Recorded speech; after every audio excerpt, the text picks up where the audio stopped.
Hi everyone, I'm Joe Higgins and this is Coach Speak, and with me today is Coach Rusty Richards of the Nelsonville-York Buckeye football team, coming off a 1-0 start. That had to feel good. Yes, always. Always good to get that one over with. So you start out with this win, this 38-4 win over Trimble. What was you taking away from that game overall? You had your typical first game. You had some penalties on each side. There was turnovers. We got 2 scrimmages, but you still never feel like you're really ready for that first game. So hopefully we got some of those fumbles behind us, and I think it was just a typical first game, and then you throw the rivalry game on it, and it gets amped up a little bit, and hopefully we show a lot of improvement from week 1 to week 2. What did you take from the game as far as strengths, and were they what you thought they would be in the preseason? Yeah, I think one of our strengths coming in was should be our offensive line, our rushing attack. And we rushed for 269 yards, which, if we do that, we're going to win a lot of football games. So, in our defense. We did give up 1 touchdown after a turnover, but we held Trimble to 56 yards. And again, if you're holding people under 100 yards, we should win a lot. Well, plus minus on the yards of around 200 will do it for you too. Yeah. What did you feel as far as areas of improvement coming from the game? We still had some mental mistakes on the offensive line, just 2 of us doubling up on the nose guard, nobody sliding off to the Mike linebacker, those kind of things. We missed a couple plays here and there with mental, somebody maybe went the wrong way. But other than that, I thought we played a pretty clean game on defense. So I was pretty happy there. Missed tackles, but again, we're going to get better with tackling as we go, because you can only do so much live in practice, because you don't want to get somebody hurt in practice. Right. So talk about a couple players or a group that stood out for you. Our offensive line, the line doesn't get enough credit. We flip-flop Will Odenthal from side to side. Trimble was, wherever we put him, they basically were leaning their strength. So we did a good job sometimes of putting them to the left or right and then running back to the weak side. And it's not weak side because they're weak, but more like numbers on the weak side. And we had some big plays. Gavin Levy also with that offensive line did a great job blocking for us. And we was tickled to death with, like I said, he sprung Walker on his first touchdown. And but again, basically our offensive line was our strong point, and very happy. I mean, we're going to get what we get out of Austin and Dakota. We sort of expect that. They're seniors. Yeah. They live in this weight room, and but again, we're just very tickled to death with how the offensive line played overall. Excellent. So you got a trip to Logan. You went to Trimble, now at Logan before you get to come home against Cold Grove. What are the keys you believe at this early time for how it's going to take to get down and win against Logan? It's just come back in Monday and we got to get back to work. Let's go 1-0 each week. So a lot of times after this Trimble game, I've coached in this game on both sides way too many times, and you can have a letdown either way. You can have a letdown because you lost the game, so you're sort of feeling down in the dumps, or you come into this week feeling a little bit too good about yourself, and you're sort of like, we're sort of invincible, and we don't have to practice as hard this week. So I think that's sort of what happened to us a little bit last year. I don't think our boys overlooked Logan, sort of like, I think they did last year. I ain't saying they overlooked them, but again, you're just feeling a little good about yourself. We got to tackle their quarterback. I mean, he'll be one of the best athletes on the field. Tudo, I hope I pronounced his name right. If I did, sorry. But again, he's a heck of a player, and he hurt us last year with his arm and leg. So. And he's doing the same thing again this year. So we got to keep him in the pocket and can't let him run up and down the field. Very good. That's Coach Rusty Richards, head coach of the Nelsonville-York football team, joining us here on Coach Speak. For over 50 years, locally owned C&J Tax and Financial Services in Nelsonville has been serving the community with hometown care. We are locally owned. Our focus is on service, and we treat you like family. Hi everybody, welcome back. I am Joe Higgins, and with me today is Coach Matt Yinger of the cross-country team. Coach, tell us about how your season's starting off for you. So, this year it's been a really good start for us.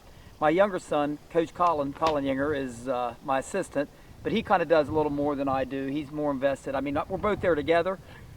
He got us going, and we started clear back in June of this year. Usually won't get started that early, but he was insistent on us starting in June, running at least 3 days a week. And we had a lot of kids there, probably about 10 kids starting in June, so that was great. And then carried that through July and then to August. And we ran yesterday, and we had 7 high school boys run, 3 junior high girls, and 2 junior high boys. So our numbers are getting better, especially on the boys side. We finally had a team yesterday. You have to have 5 to have a team, and we was able to run 7 high school boys, so we qualified as a team, which is the first time since I've been helping. Colin was the coach. This is our 5th year. So he was the coach 5 years ago, or 4 years ago, I should say. Then he was trying to get his master's degree or working on his master's, and he thought, hey, I'm going to step away. Well, at that time, I was too invested, and I felt we was both too invested. So that's why I said, well, if you're stepping away, I'm taking over. And so for the last, this is my 3rd year as the head coach. And so we've kind of worked together and watching it grow. And by far, this year has been the best start we've had as a team. It's been nice. It's nice to see it starting to really grow now. Well, tell us about your runners this year. So some of the runners we have, and I brought a sheet because I'm always forgetful as can be. But our high school boys, I'm going to run through them first, and we'll talk about what we did yesterday. But Stevie Blair, Raiden Boney, Noah Van Dyke, Kingston Lewis, Russell Milliken, Colin McKinney, and Uriah Milliken. That's our high school boys. Obviously, 4 of those are my wrestlers. They don't play football, so I kind of told them, I said, here's the deal. I said, if you're not playing football, you're going to run. Yeah. And so I've made those guys run, and that's, those guys, Noah Van Dyke, Raiden Boney, Uriah, and Russell Milliken have done a great job coming in. Some of our true runners that's been with us, Stevie Blair, Colin McKinney, and Kingston Lewis, they've been with us pretty much the last 3 years, and those guys do a great job for us. So those are our 3 original runners, and I added these. And Raiden's been with us too for the last few years, but he's one of them wrestler kind of runners guys. But Raiden's doing a great job, as one of our runners.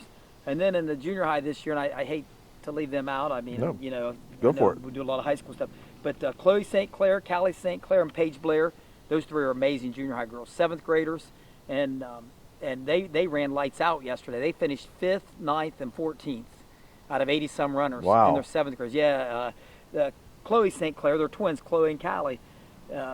Chloe was the first 7th grade girl overall, and they had a tremendous race. Those 3 girls are so competitive. They just hate to lose, and they run hard, and they do all they can do. And then they immediately left there and went and played volleyball at Trimble. So they do both sports, and and I encourage them to stay involved and to run and do both, and I'm very lenient about that. They're young kids. They're trying to make decisions on what they want to do as they continue to get older, and I never tell a kid they can't come and do something or try it, even though they're playing volleyball. But so they ran right out. And then our two junior high boys, Dickie Vulcan and Jackson Carmack, 8th graders, they ran with us last year, and they do a great job for us. And it's fun having those 2 boys out there, always positive and run hard also. So it's been a really good start, and it's been fun getting the year going. So as you're developing these athletes, what are you working on with them? Obviously, you're trying to increase their speed, get better at that.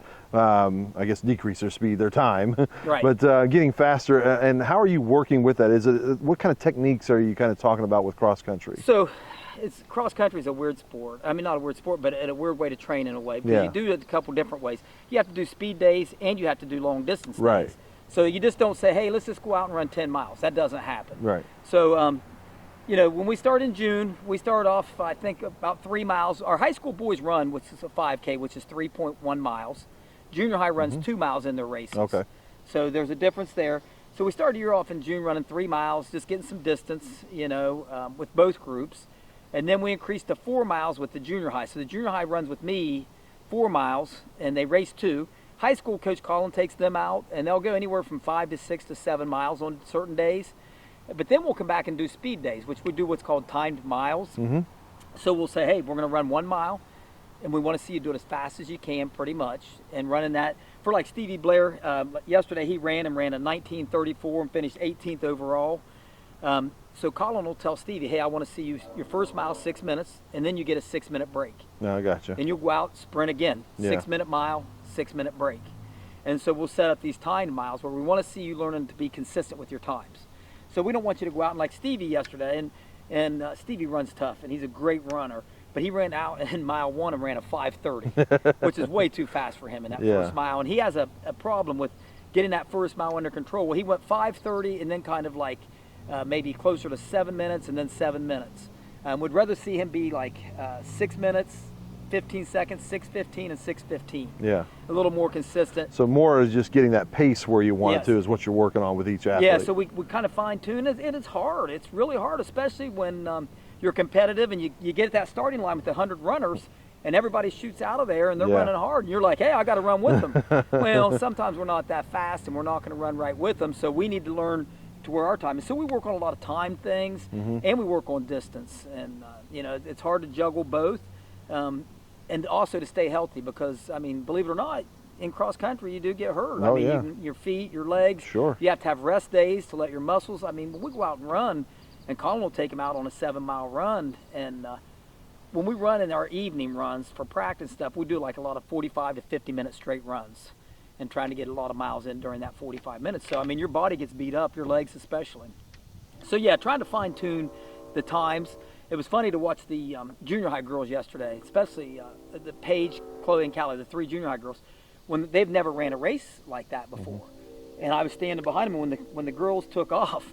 Those 3 shot out like a rocket. They didn't realize the gun went off, and they thought, wow, we got to get going. And they just ran as hard as they could in the first 200 and sprinted. But they carried it because they finished 5th, 9th, and 14th. And at first I'd called Coach Colin on the other side of the track, and I said, hey, these girls are sprinting like crazy. I don't know how long this is going to last. Yeah. But they hung in there with it, and I think a lot of that is I have them run 4 miles with me, and so they're used to running 4 when they only had to race 2. So that was pretty easy for them. But so to fine tune and try to get that distance down and things like that, and the times down, and being able to be consistent throughout that 3 miles for the high school kids.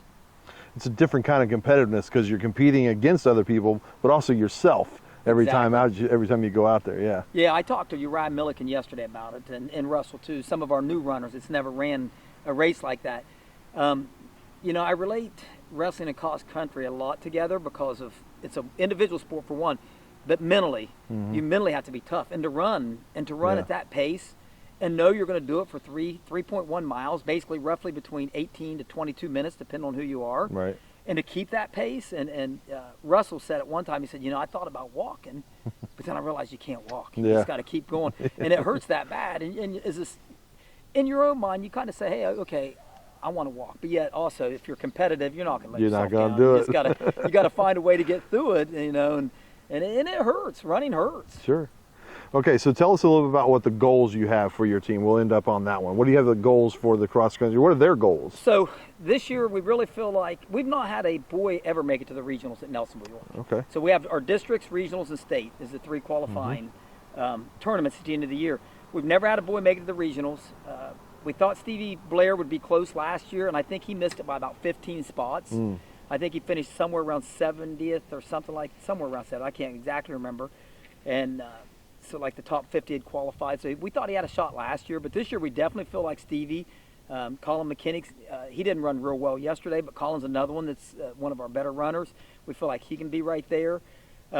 Yesterday our goals are to finally, first of all, was to have a team. Yeah. And so we have a boys high school team now, which is the first time since I've been here. Oh, okay. So that's awesome to have a qualifying team with 5 or more runners. So we're able to do that.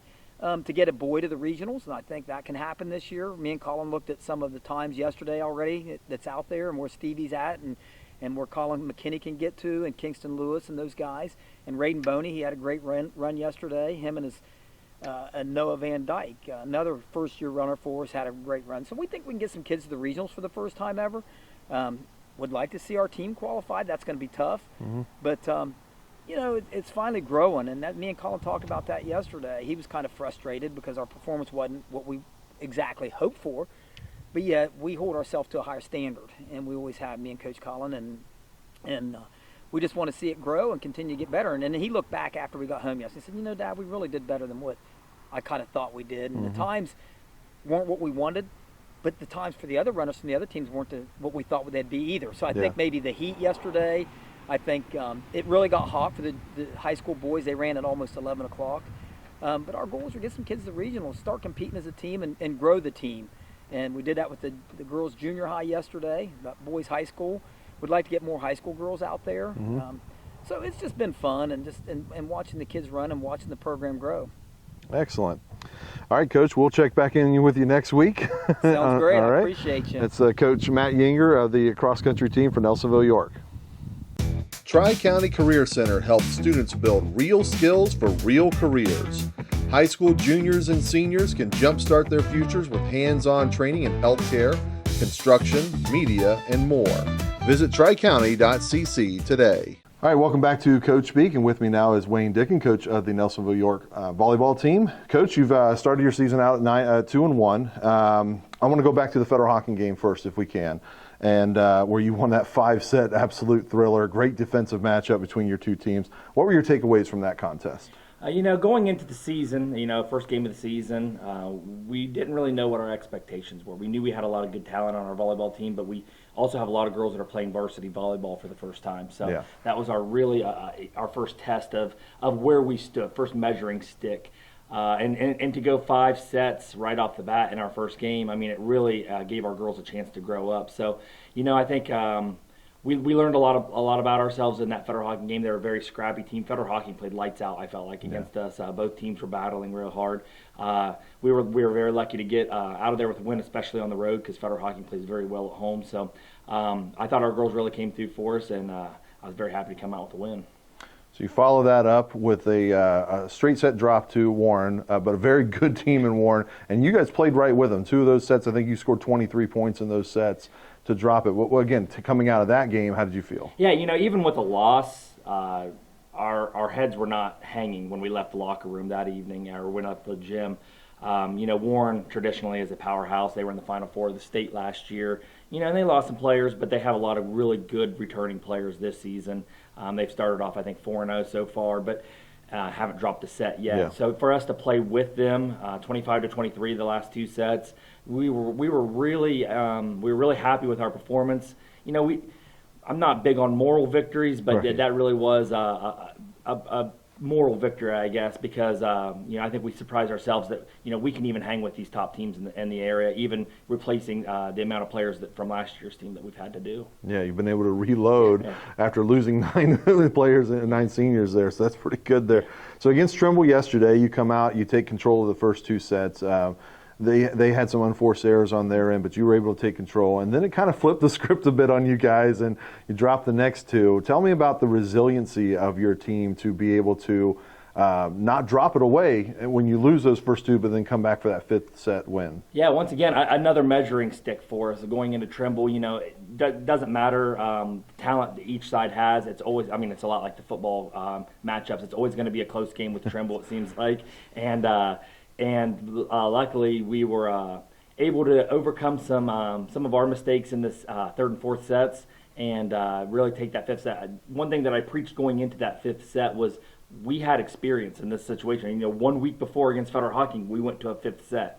And so we had the experience in this 5th set. Trimble had not been in this position yet this season, so we were hoping that our experience in a 5th set atmosphere would play to our advantage, and we got down. It was 13-11, and things were looking grim there at the end. But luckily, we had a lot of girls step up for us and squeak out of there with a win. And like I said, winning on the road in this area is never easy to do. But we were lucky to get one at Trimble. So let's talk about your players a little bit. Given that you do have so many new in your rotation this year, who's standing out for you and doing the roles that you're asking them to do the way you need them to do it? Who's doing that for you right now? Well, just looking back to yesterday, we have 2 seniors on this team, and that's Katie McKinney and Lexi Warren. And they're in tough positions because, a lot of times girls will get the chance to play varsity volleyball, maybe their sophomore, junior year. But with the depth that we had the last, 3-4 years, this is really, their senior year, this is their one chance to play varsity volleyball, in meaningful minutes. Yeah. And both of them, I felt like, really stepped up big for us last night. Katie McKinney was setting the ball really well for our hitters, and Lexi Warren put down some big kills for us. That was probably the best I've seen those 2 play so far this season. And they stepped up when we needed it. So, our 2 seniors for sure, who I was very proud of. We have McKinney's ability, just that little tip that she does at times. And she drops it in at the perfect time. She kind of reads when that defense is on their heels, and she can just tip it right over that block, right into the middle of the floor. She does a great job at that. We have a strong junior class. I think we have 8 juniors on the team this year, and they all step up into big roles. This is this is everybody's first opportunity to play varsity volleyball. So we're still getting adjusted to the speed because throughout high school it gets faster and faster. Sure, from JV2 to JV1 to varsity, it gets faster and faster. So the girls are still getting adjusted to speed, but every time we take the floor, I feel like we look a little bit better, and that's all you can ask for as a coach. So I look at your front line play. It looks like you're doing a great job, double blocks and things like that. I'm seeing quick sets for Kat Dixon. She seems to love that one. And Maddie Pidcock, looks like she's still trying to hone her power. She's got power for days, but finding that placement. When she's on, man, she's been a great weapon for you guys. Yeah, Maddie Pidcock is, she got some varsity experience last year. She ended up playing in our district championship game for us. In our regular rotation, we would put her in there a little bit. And she came through great for us last season, and we're going to rely on her a lot this season. She's got a big swing, she's got a lot of power. She'll be the first to tell you she wants to control it. She's always wanting to work a little bit extra in the gym with our setters so that they can get that setter. It feels like it's right there, and it is right there. And I felt like Kat yesterday really came through with those quicks. Like you said, she loves to run those quicks in the middle. And really yesterday her connection with her setters was looking really good. And I think both of those two will carry us a lot into the season. Another one is Bailey Tomlin, transferring in from Trimble. Like yesterday, obviously, was a big game for her. And she got the final She kill. got the final kill. Yeah, and she has a lot of friends on the other side of the net. I don't think there's any ill will or any ill feelings between her and Trimble or anything like that. That they were hugging each other before and after the game. Yeah. So I was really happy for her because she's a Buckeye now, but I know the friendships still run deep, and for her to get that final kill, I thought was just it was really fitting, and I was happy that she was able to get that for us. Defensively, Ella Volkan is so much fun to watch. She just reads things so well to be able to react and dive and get on the floor and keep you some saves. And then yesterday, 3 straight aces. Yeah. And she had a great game yesterday. Yeah, really. Ella's a spark plug for us. This team, we really try to preach, energy and communication. And sometimes it's hard to pull it out of them a little bit. But Ella in that back row really leads our defense. She does a great job diving all over the floor. She's never going to let a ball drop. Even if she can't get there, she's going to give her best effort to get there. Her serving, she can mix up her short and deep serves really well, and she was able to do that yesterday against Trimble. And really, there was a spot in the game where we were down, 4 or 5 points, and she served like 3 straight aces, like you said, and got us right back into it and gave us the advantage there. So we're going to rely on Ella for the next 2 years. We're going to rely on Ella a lot in that back row, and I think she's always going to be up for the challenge. She's a great kid to be around, and really a lot of fun to have on the team. So, Coach, this week you've got your TVC Ohio opener at River Valley. You've got Alexander coming to your house on Thursday, and then I think it's Belpre on Saturday. Yeah. What's it going to take when we get a chance to talk again next week to have 3 victories under your belt from that week? A lot of hard work and just continuing to get better. We want to go in Tuesday. It's a long trip down to River Valley, and it's a tough gym to play in. You take that long trip down there, your legs are a little dead from being on the bus for so long. So we're going to have come out with a lot of energy against River Valley. That's our first TVC Ohio Division matchup. We hope to start off with a win there. Thursday's a big one against Alexander. Alexander's always tough. They're very tough this season. They returned the Offensive Player of the Year in the league, and Minas Judas. She's a great player for them in the middle. And they're well coached. Lauren Hill is their head coach, and she does a great job getting them to play the type of volleyball that's needed to win a championship. So, luckily we get them on our home floor to begin with. We tend to play a little bit better at home than on the road.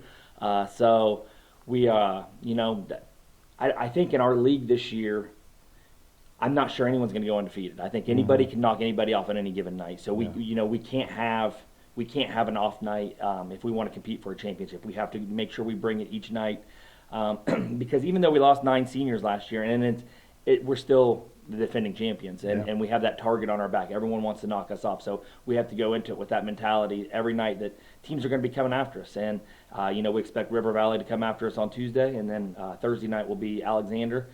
Be 2 tough tests for us. And then we have a non-league matchup with Belpre on Saturday.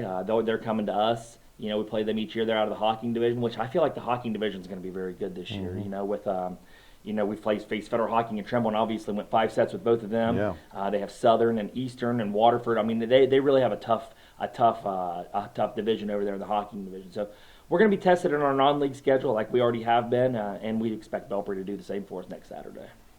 Coach Wayne Dicken of Nelsonville-York Volleyball joining us here on Coach Speak. We thank you for that. We'll see you next week. All right, thanks for having me.